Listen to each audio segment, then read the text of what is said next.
하나님의 말씀 고린도전서 15장 51절에서 58절까지의 말씀입니다.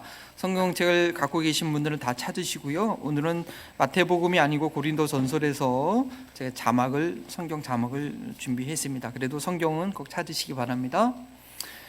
우리 하나님 말씀을 경외하는 마음으로 함께 일어나셔서 교독합니다. 함께 일어나시고요. 고린도전서 15장 51절 제가 먼저 읽습니다. 보라, 내가 너희에게 비밀을 말하노니 우리가 다 잠잘 것이 아니요 마지막 날팔 순간에 호련히 다 변화되리니.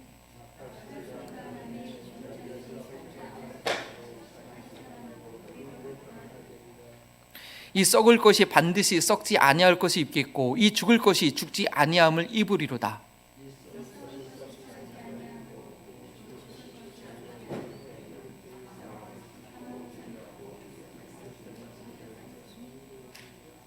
사망아, 너희 승리가 어디 있느냐? 사망아, 내가 쏘는 곳이 어디 있느냐?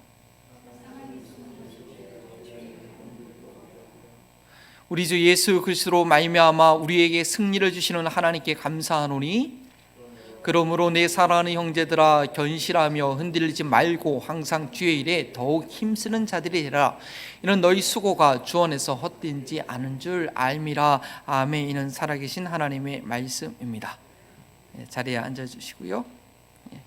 제가 지금 화분을 좀 이렇게 보여드리기 원하는데 권사님 화분이 하나 없어 어디 가서 나갔을 텐데. 자, 양쪽에 지금 화분이 하나씩 있습니다. 네, 이거는 이번에 새롭게 준비한 생화고요. 이거는 한 10년 이상은 됐을 것 같아요. 보기는 좋지만 조화입니다. 조화. 여러분들 생화와 조화 중에서 누가 준다고 하면은 오늘 어느 화분을 받아가기 원하십니까? 대부분은 그래도 이 생화를 가져가실 것입니다. 생화에도 백합나 냄새도 나고 생명력을 느끼잖아요, 그렇죠? 아니면 어떤 분들 이거 금방 시간 지나면 또 이거 떨어지고 뭐 그럴 텐데 귀찮으니까 나는 그냥 이 좋아 이거 가져갈래요. 좋아. 이거 뭐 그냥 이거 계속 볼 수 있으니까 뭐 그런 분들이 계실 것 같습니다. 그러면 혹시 이 두 가지 조화를 특성을 갖고 있는 그런 꽃은 어떻게 좀 화분을 얻을 수 없을까요? 이 청혼을 하려고 하는 어떤 여인이 뭐 그런 꽃을 다 갖다 달라고 그렇게 요청한다고 한다면 난 이거 뭐 달을 따라 달라고 하는 것처럼 더 어려운 부탁인데 뭐 어떻게 하겠습니까? 방법이 있을까요? 오늘 부활주의를 믿음으로 맞이하는 분들에게는 방법이 있는 줄 압니다. 바로 부활의 꽃을, 부활의 화분을, 부활의 백합을 갖다 주시면 됩니다. 그렇죠? 부활은 생명이 있고 그 생명은 한순간으로 끝나는 것이 아니라 영원하기 때문입니다.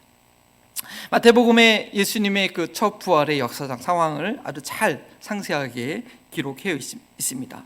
하지만 오늘 부활주를 맞이해서 마태복음 강의를 잠깐 쉬고 이 부활을 현실 생활에 적용할 수 있는 그 의미를 찾을 수 있도록 설명한, 교리적으로 잘 설명한 고린도전서 15장 전체 말씀을 다 하기 힘들고 뒷부분 말씀을 가지고 오늘을 살아가는 우리 그리스도인들이 부활을 어떻게 적용해야 될지, 또한 부활이 우리에게 어떤 소망을 주는지 이해하여서 어떤 어려운 가운데서도 흔들리지 않는 믿음을 더욱 견고히 갖는 그런 시간이 되시기를 바랍니다.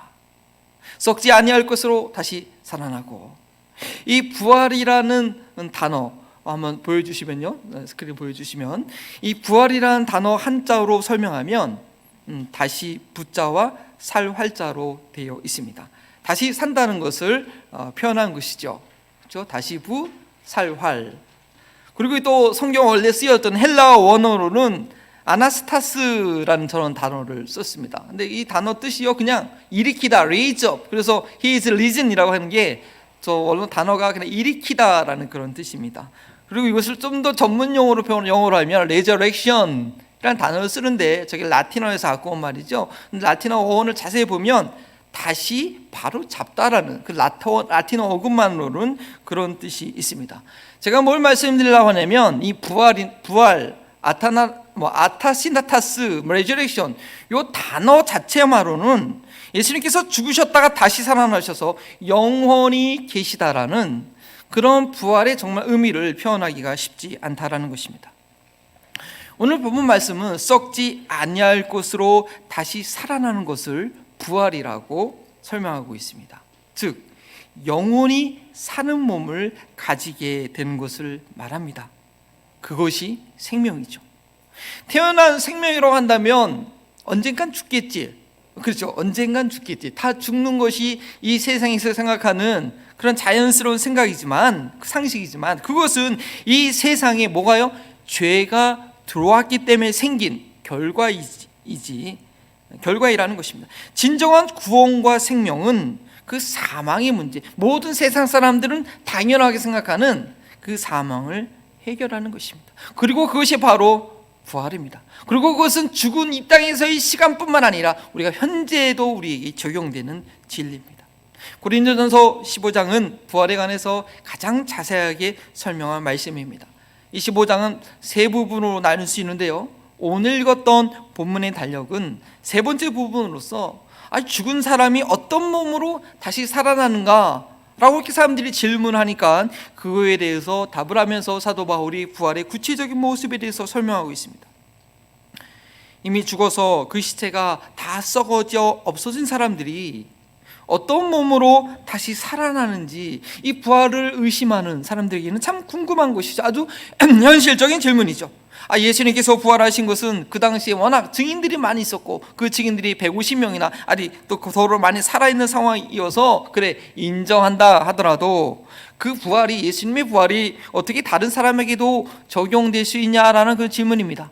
예수님께서는 33살 아주 젊은 나이에 돌아가셨죠. 그리고 죽으신 이후에 아주 시신을 잘 장례를 해서 아리마다 요셉과 니고데모가 잘 장례해가지고 아주 신선한, 아주 선선한 동굴 아래 모셔두지 않았습니까? 그리고 3일 만에 다시 살아났기 때문에 그 시체가 전혀 썩지 않고 부패하지 않고 다시 그 몸으로 살아날 수 있다라고 하지만, 그러면 이미 그 몸이 장사 지내서 썩어 없어진 그 자들은 도대체 어떤 몸으로 살겠냐라는 질문이죠. 어떻게 보면 어리석은 질문일 수도 있고, 부활이 안 믿겨지는 사람들은 이런 현실적인 질문일 수도 있습니다. 이것에 대해서 사도 바울은 51절에 내가 너희에게 비밀을 말한다 라고 하면서 쭉 설명합니다. 부활의 본질은 그냥 단순히 죽었다 살아나는 것이 아니라 신령한 몸으로, 정말 이 세상에는 존재하지 않는 가장 완벽한 모습으로 다시 회복되는 것이 부활입니다. 예수님께서 다시 살아나신 것이 인류 역사 가운데 가장 유일한 사건인 것은 죽은 이후에 또다시 죽지 않고 지금도 살아계시다라는 것이죠. 라자노스 증후군이라는 것이 있습니다. 이게 뭐냐면 예수님께서 나사로를 다시 살리신 그 사건을 연상해서 만든 단어 라자노스 증후군인데, 사람들이 심장마비를 죽었거나 했을 때 심폐소생술을 하죠. 근데 아무리 해도 심장이 다시 뛰지 않아요. 그래서 의사가 시간 지나고 보더니 사망 판정을 했는데 1시간, 2시간, 8시간 후에 이 사람이 스스로 다시 몸이 깨어나는 경우입니다. 그래서 2010년도에 저시 우크라이나 어떤 땅에 80대신 할머니가 장사 다 지내고 관 묻으려고 또 하고 있었는데 관에서 뭐가 소리가 들린 거예요. 그 할머니 다시 살아난 그런 경우가 1982년 이후부터 의학적인 기록에 의하면 한 62명 정도가 그런 사건을 겪었다고 합니다. 그 중에서 3분의 1 정도는 이 뇌가 손상되기 때문에 오래 못 살고 죽었고, 3분의 2 정도는 제 수명대로 살고 죽었다고 합니다. 자, 이렇게 죽었다가 다시 살아난 사람들이 많이 있는데, 이 사람들의 공통점은 무엇입니까? 결국은 다시 죽는다는 것입니다. 그러나 저희가 부활이라고 말할 때는 다시 죽을 수 없는 그 생명, 영원한 생명의 상태를 말하는 것입니다. 그리고 이것을 사도 바울은 썩지 않을 몸이라고 오늘 본문에 설명하고 있습니다. 썩지 않을 몸입니다. 어떤 영혼의 상태가 아니라는 것이죠. 먹고 마실 수 있는 몸인데, 여러분 먹는 즐거움이 상당하지 않습니까? 마시는 즐거움도 좋죠. 그런데 신령한 몸입니다. 그리고 더 이상 아무리 먹어도 아무리 마셔도 그 죄의 지배받지 않는, 또한 시간과 공간을 제한받지 않는 몸입니다. 그리고 그러한 부활의 몸을 예수님께서 처음으로 제자들에게 보여주셨죠. 그러니까 누가복음에 보니까 제자들이 부활하신 예수님을 딱 처음 만났을 때 제자들이 영인 줄 알고 막 두려워 뗐습니다. 뭐 이렇게 우리가 귀신을 보는 것처럼 홀령인 줄 알고 막 두려워했어요. 그랬더니 예수님께서 내 손과 발을 보고 나인 줄 알라. 나를 만져보라. 영은 살과 뼈가 없으되 너희 보는 바와 같이 나는 있다. 그리고 제자들하고 같이 식사도 하십니다. 또한 요한복음에는요, 제자들이 무서워가지고 다 문들을 닫았더라 라고 되어 있는데, 예수님이 그냥 제자들의 있는 곳에 나타났다라는 표현을 2번이나 하고 있습니다.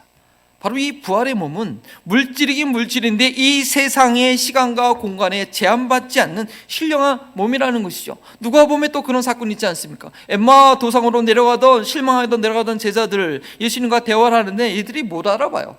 나중에 눈을 보고 딱 보니까 예수님이셨네. 근데 순식간에 없어지죠. 그리고 또 어디 나타나요? 제자 11사도로 있는 곳에 또 예수님이 가 계세요. 이 부활의 몸은 시간과 공간을 초월하는 이 세상의 물질과는 다른 차원의 신령한 몸입니다. 그러면 이러한 썩지 않을 몸을, 이런 신령한 몸을 우리가 언제 얻게 되는가라는 질문을 합니다. 51절에 이렇게 설명합니다. 마지막 나팔의 순식간에 호련히 다 변화되리니 라고 말하고 계십니다.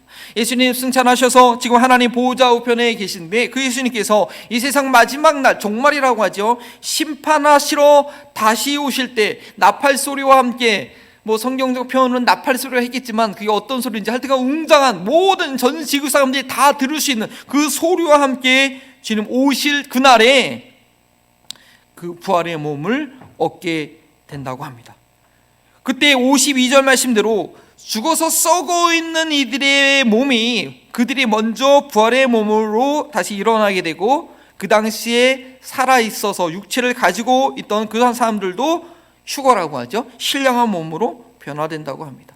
근데 이때 갖게 되는 그 몸은 죽었던 사람들이 예전에 가지고 있던 그런 모습이 아닙니다.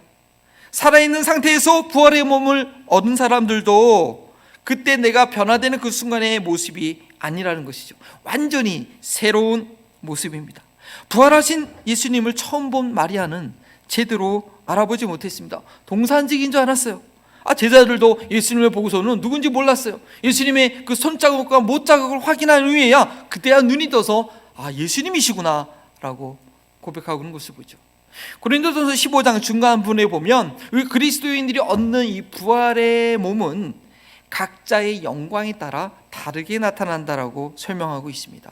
이 세상에서 있을 때의 그런 모습이 아니라는 거죠. 나가 부활한 몸은 가장 젊었을 때, 결혼식 때 찍은 사진, 그 아주 청년의 모습으로 부활할까? 아니라는 것입니다. 어떤 모습으로 부활할지 누구도 모릅니다.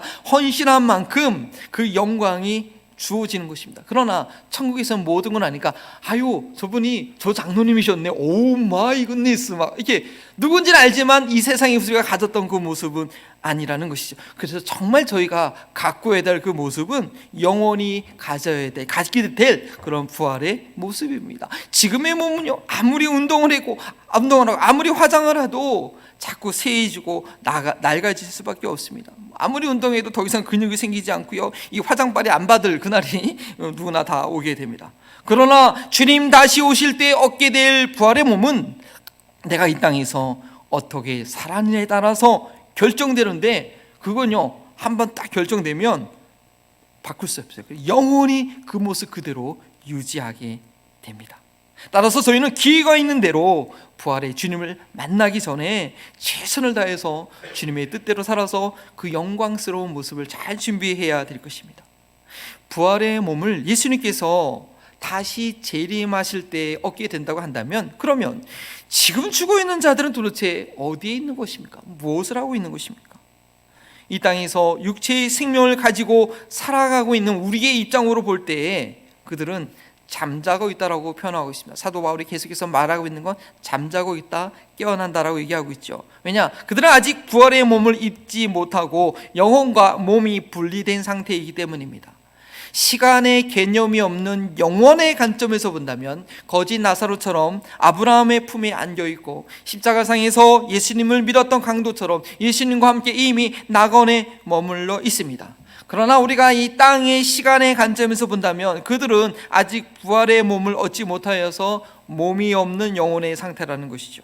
예수님께서 다시 오실 때에 신령한 몸을 얻기까지 저들은 기다리고 있습니다.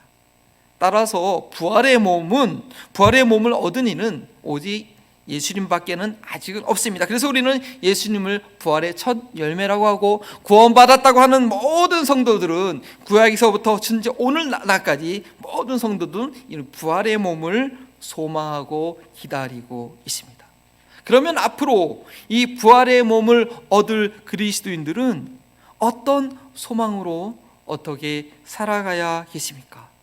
부활은 장래에 일어날 일이고 오늘 살아가는 그리스도에게는 아무 영향력이 없는 것일까요? 아니죠. 오늘 55절의 말씀을 우리는 선포할 수 있어야겠습니다. 여러분 성경책 보시고 52절 말씀 우리 다 함께 한번 읽어봅니다. 사망아 너희 승리가 어디 있느냐? 사망아 내가 쏘는 곳이 어디 있느냐? 모두가 두려워하고 모두가 언젠가는 직면해야 하는 이 죽음, 이 사망에 대해서 저희 그리스도인들은 담대하게 저리 가라, 쉽게 말하면 꺼져라 라고 선포할 수 있습니다. 이번에 우크라이나 전쟁 시작하면서 러시아와의 전쟁 초기에 막강한 화력을 갖고 있는 이 함대가 그 앞 몇 분의 작은 섬을 지키고 있는 우크라이나 군인에게 야 불필요하게 죽지 말고 무기 버리고 항복해라, 그러면 살려주겠다 라고 그렇게 한에서 교전을 하니까 그 병사가 뭐라고 해요? 러시아 군함 꺼져라 그렇게 얘기했죠. 근데 그 음성 내용이 이 온라인에 공개가 됐습니다. 그래서 아주 큰 반향을 일으켰죠. 바로 이것이 우크라이나 항전의 상징이 되었고, 러시아의 정복으로 곧 끝날 것이라는 이 전쟁이 한 달 이상 50일째 이어가고 있습니다. 도리어 이 우크라이나 대통령은 승리를 확신하면서 온 국민들과 함께 지금 결사항전을 다지고 있습니다. 이 현실적인 국방력으로 볼 때는 그 아무도 예상하지 못한 상황이었죠. 금방 함락될 것이다. 어쩔 수 없다. 러시아 푸틴이 좀 욕심 부리지 말아야 된다는 그러고만 안타까워하고 있고, 서방 나라에서도 뭐 이렇게 무기를 공급해 주지 않는 상황이었는데 지금은 적극적으로 무기를 공급하는 그런 상황이 되었습니다. 저는요 뭐 정치적인 것도 있고 여러 가지 있겠지만 저희는 무엇보다도 하나님 나라의 관점에서 이 전쟁이 사탄이 인류를 괴롭히는 많은 비극과 엄청난 그 전쟁 범죄와 그 어려운 일들이 있지 않습니까? 이 사탄이 인류를 괴롭히는 것이 되지 않고 하나님께서 개입하셔서 이 복음의 진보가 나타나도록 저희는 계속해서 기도해야 됩니다. 뭐 러시아도 나름대로 입장이 있겠죠. 그러나 우리가 볼 때는 나치나 2차 세계대전 상황이나 크게 다를 것이 없기 때문에 온 세계가 지금 같이 지금 이것을 해결하려고 수고를 하고 있습니다. 저희도 기도해야 됩니다. 인간에 있어서도 이 사망도 마찬가지 상황이라는 것입니다. 그 누구도 현대 의학의 기술로는 이 사망을 대처할 능력이 없습니다. 중국 대륙을 통일했던 진시 왕자 아시지 않습니까? 이 사람이 마지막에 뭘 찾았어요? 뭘 찾아서 모든 사람들을 보냈습니까? 우리 신라에까지 보냈다는 얘기가 있는데 불로초를 찾았어요. 왜냐? 죽지 않으려고. 내가 이 천하를 통일했는데 지금 가기는 너무 아깝다. 그래가지고 막 지하에다가 군사를 다 이렇게 막 같이 해놓고, 근데 결국은 죽었습니다. 이번 코로나로 미국에 몇 명이 사망하는지 아시죠? 2년 동안 무려 100만 명 이상이 사망했습니다. 지금도 죽어가고 있습니다. 이걸 보면서 우리는 죽음이 멀지 않고 우리와 아주 가까이 있다는 것을 느끼게 됩니다. 아니 내 육체가 하루하루 죽음을 향해서 이 사그러져 가고 있다는 것을 매일 경험하는 것이 바로 인간의 연약한 실정입니다. 작년과 오늘 몸이 다르시죠, 그렇죠? 열심히 운동하시는 분은 좀 낫겠지만 정말 이게 이 육체가 날마다 이렇게 사그러져 갑니다. 그러나 이런 죽음 앞에 우리 그리스도인들은 담대하게 말할 수 있습니다. 죽음아 꺼져라. 너희의 승리가 어디 있느냐? 너는 절대 나를 이기지 못한다. 부활을 모르고 부활의 소망이 없는 자들은 하루하루가 죽음을 향해 가는, 언제 죽을지 모르는, 염려하는, 그건 뭐예요? 결국 사망의 지배받고 있는 삶이지만 그리스도인들의 이 죽음에 대해서 이미 답이 나와 있는 분들이에요. 죽음이 뭔지 아는 분들이에요. 죽음이 두렵지 않은 분들이죠. 부활의 생명이 없는 자들은 아예 병들어 죽는 것이 두렵고 늙어 죽게 되는 것이 서글픕니다. 그러나 그리스도인들은 죽음이 두렵지 않고 도리어 죽음을 환영합니다. 왜냐? 죽음 이후에 이 구원의 완성인 부활을 얻을 수 있기 때문입니다. 아니 지금 그리스도와 함께 죽음을 경험해야 부활의 권능 가운데 살아갈 수 있기 때문입니다. 그리스도의 십자가로 말미암아 내 육신이 죽을 때에 생명이 성령의 지배를 받아 생명력 가운데 살 수 있게 됩니다. 육신의 죽음은 영원히 사는 부활로 들어가는 영광의 관문이고, 그리스도와 함께 자아가 죽는 것은 내 안에 있는 영이 사는 길입니다. 어떤 고난과 환난이 도리어 나로 하여금 그리스도와 함께 십자가에 못 박아 죽게 했기 때문에 어떤 환난과 고난이 두렵지 않은 것입니다. 사탄이 아무리 그 어려움으로, 그 질병으로, 그 고생으로, 마지막에 죽음으로 우리를 위협한다 할지라도 부활을 믿는 그리스도인들은 러시아 군대 꺼져라고 담대히 외칠 수 있는 것처럼 죽음아 저리 가라 라고 얘기할 수 있는 것입니다. 우리 그리스도인들은 언제나 이 사망에 대해서는 승리입니다. 육신의 생명만 가지고 있는 인간은 죽음이 절대 극복할 수 없는 한계이며, 죽음 앞에서 모든 것이 허무할 수밖에 없으며, 죽음 이후에 무엇이 있는지 몰라 어떻게 해서든지 살아보려고 발버둥을 치지만, 그리스도인들에게는 죽음은 이미 해결된 문제요, 이 땅에서의 사명을 다 이루었다는 마침표일 뿐입니다. 부활을 모르는 사람들은 죽음은 늘 물음표예요. 하지만 우리는 마침표일 뿐 아니라 우리는 그것은 느낌표입니다. 아, 내가 이 세상에서 이 경주를 이렇게 마쳤구나, 그 후에 나한테 영광의 부활이 오겠구나 하고 내가 살았던, 주님과 함께 살았던 삶이 어땠는지 기회가 되는 느낌표가 되는 것입니다. 우리는 감격스러운 어떤 일을 했을 때 느낌표를 하지 않습니까? 우리 그리스도인들에게는 죽음은 물음표가 아니요 인생에 대한 마침표와 도로요 물음표가 되는 것입니다. 저희는 매일 밤 잠듭니다. 그리고 아침에 다시 깨어납니다. 그런데 잠들 때 내가 내일 일어나지 못하면 어떡하지? 하고 두려워서 잠 못 드신 분 혹시 여기 중에 계십니까? 그렇지 않아요. 당연히 아침에 깨어나니까 그냥 편하게 자죠. 그러나 부활의 확신과 소망이 없는 이들은 인생의 죽음이 마치 그와 같다라는 것입니다. 죽고 나면 어떻게 될지 모르기 때문에 그 죽음이 두려울 수밖에 없습니다. 그리고 절대 죽지 않으려고 합니다. 마치 잠을 자지 않으려고 하는 것과 같죠. 잠을 제대로 자지 못한 사람은요, 그 다음날 제대로 활동할 수가 없습니다. 죽음에 대한 답이 없이 불확실성과 무지 가운데 살아가는 이들은 그 삶의 모든 영역에서 엄청난 스트레스를 받게 됩니다. 이 세상에 있는 모든 것을, 이 세상에 사는 게 전부기 때문에 이 세상에 사는 동안에 모든 것을 가지려고 하고 짧은 생활에 모든 것을 누리려고 하니 욕심과 욕망에 사로잡힐 수밖에 없는 그런 단타 인생이 되고 마는 것입니다. 우리 그리스도인들은 죽음을 직면해야 되는 이 장례식에서 통곡하지 않습니다. 물론 잠시 이별의 아쉬움은 있겠지만 그렇다고 대성통곡할 정도는 아니라는 것이죠. 아이들 처음에 대학교를 보내실 때 어땠습니까? 아이들 대학교 기숙사 보내고 나서 통곡하는 그런 부모님 계십니까? 물론 그동안 늘 집안에서 이렇게 데리고 가면서 매일 보던 애를 이제 몇 달 동안 볼 수 없기 때문에 약간 아쉽긴 했지만, 다시 못 볼 아이처럼 대성통곡을 한다면 아이가 좀 우리 엄마 왜 그래? 좀 이상하게 생각할 것입니다. 부활의 소망을 가지고 생을 마감한 이의 장례식장에서 부활의 소망이 있는 그리스도인들은 결코 대성통곡하지 않습니다. 이 땅에서의 삶만을 길게 생각하고 영원한 나라의 영원한 시간을 믿음으로 감각하지 못한다면 이 땅에서의 삶을 길게 여기는 만큼 그 슬픔은 길어지겠지요. 아니, 부활의 소망이 없는 곳에 다시 만날 수 없는 곳으로 갔다고 한다면 정말 대성통곡할 수밖에 없었지요. 내가 그 전에 헌신하고 그 전에 전도를 할 거라고 나 자신의 그런 불신앙을 대성통곡하겠죠.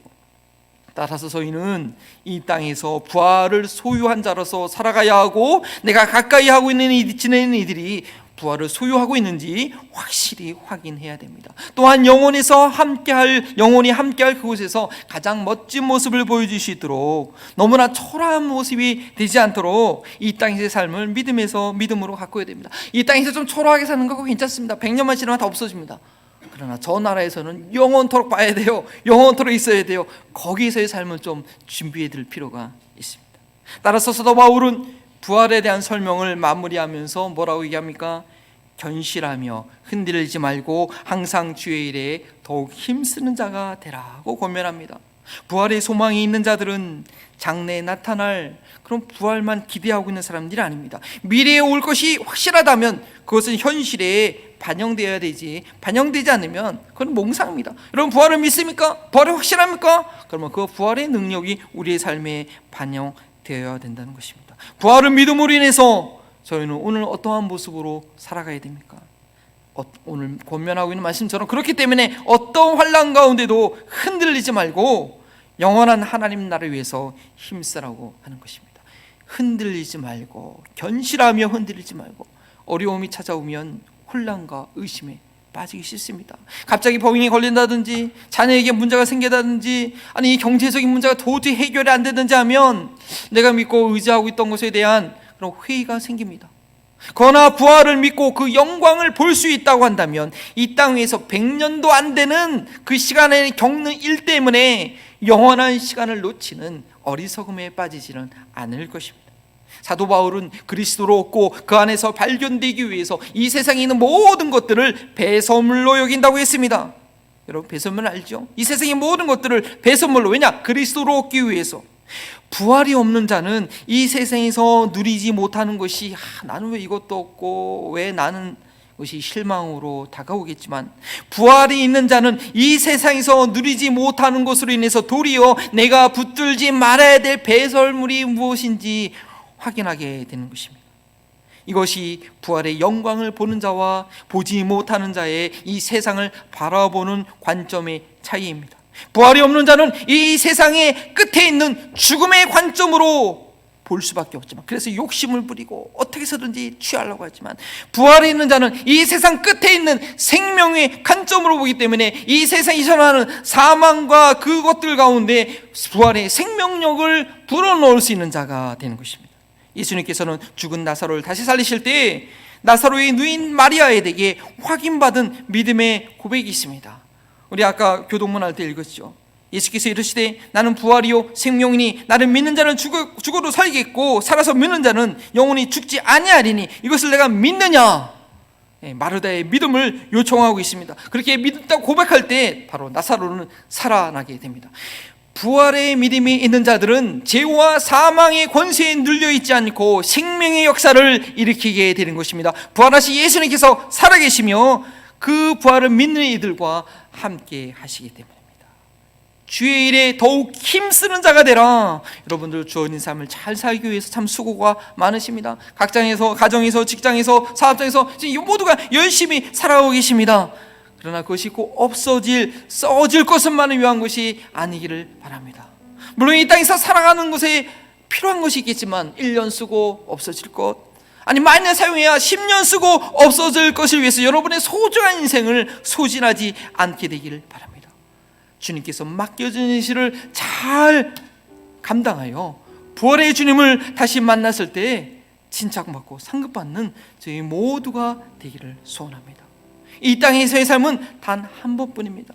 시간은 되돌릴 수 없습니다. 무엇이 후회할 수 없는 영광스러운 삶이겠습니까?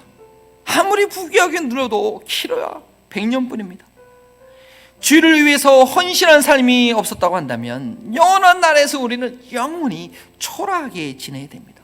이 땅에서는 지식도 없고 건강도 빈약하고 가진 것이 없고 초라해 보여도 주님께서 맡겨진 그 작은 일에 충성을 다하는 삶을 산다면 이 세상과는 비교할 수 없는 영광스러운 시간을 보내게 될 것입니다.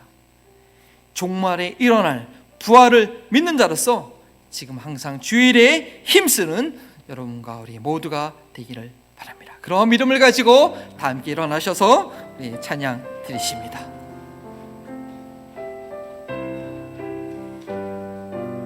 무덤에 머물러 예수 내 구주 새벽 기다렸네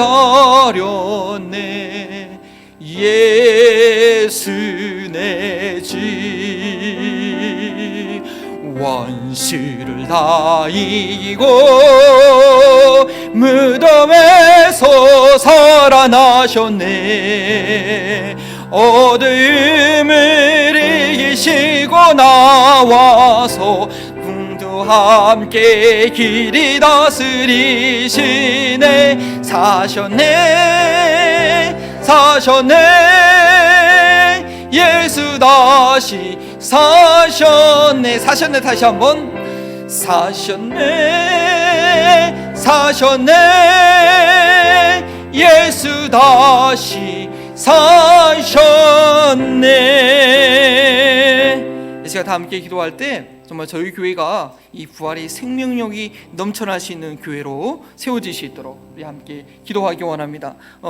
영원히 거할 그 땅 가운데, 영원히 살 그 가운데 정말 내가 사랑하는 내 자녀, 내가 사랑하는 남편, 정말 그분과 함께 영광을 누릴 수 있도록, 그분들을 만났을 때 부끄럽지 않는 우리 삶이 되도록 정말 주님께서 맡겨진 그 일에 충성된, 흔들리지 않고 어떤 어려움과 어떤 실망을 갖다주는, 정말 사탄이 속이는, 그리고 이 세상의 것으로 즐거워했다가 이 세상의 것으로 실망케 하는 그런 것이 흔들리는 것이 아니라 주님의 길에 꿋꿋이 부활의 소망 갖고 걸어갈 수 있는 저희 교회가 될 수 있도록 다 함께 한번 기도하겠습니다. 주여 감사합니다. 이번 부활을 주를 맞이해서 하나님 매년 맞이하는 부활 주일이지만은 아버지, 정말 이 부활주를 통하여 내가 그동안 부활을 믿고 있는 사람으로서 어떻게 살아오고 있었고, 또 앞으로 주님 만날 영광의 부활의 주님 만날 그날까지 어떻게 살아야 할지 다시 한번 결심하게 하시니 감사를 드립니다. 나와 늘 함께 하신 주님 인정해드리고 감사하고 기뻐할 수 있는 저희를 되게 하옵소서. 특별히 부활주를 맞이하여 부활절 감사한 금을 미국 내에 아버지 교회를 개척하며 복음을 증거하는 일과 또 우크라이나 땅 가운데 그 어려운 곳을 돕기 위하여 우리가 온 힘을 다하여 주님께 드립니다. 오병이어의 기적이 나타날 수 있는 믿음의 제물로 주님께 드리오니 주님 기억하여 주시옵소서. 우리가 또한 드릴 뿐 아니라 또 우리를 위하여 헌신하며 함께 수고하는 손길도 있습니다. 주님 기억하여 주시옵시고 주님께서 갚아 주시옵소서. 감사하며 예수 그리스도의 이름으로 기도합니다. 이제는 부활의 첫 열매가 되시는 예수 그리스도의 은혜와 죽음과 부활의 신비로 영원한 생명을 완성하신 하나님의 사랑과 우리 안에 부활의 생명력이 있음을 경험케 하시는 성령님의 교통하심이 날마다의 삶 속에서 사망에 대하여 담대하게 승리를 선포하기 원하는 우리 사랑하는 한마음버린 통교회 모든 성도들과 이 지역사회와 그 사망의 음침한 골짜기에서도 부활의 승리를 선포할 우리 우크라이나 땅에 있는 모든 죄성 백성들 가운데 지금부터 영원토록 함께 하시기를 축원하옵나이다. 아멘.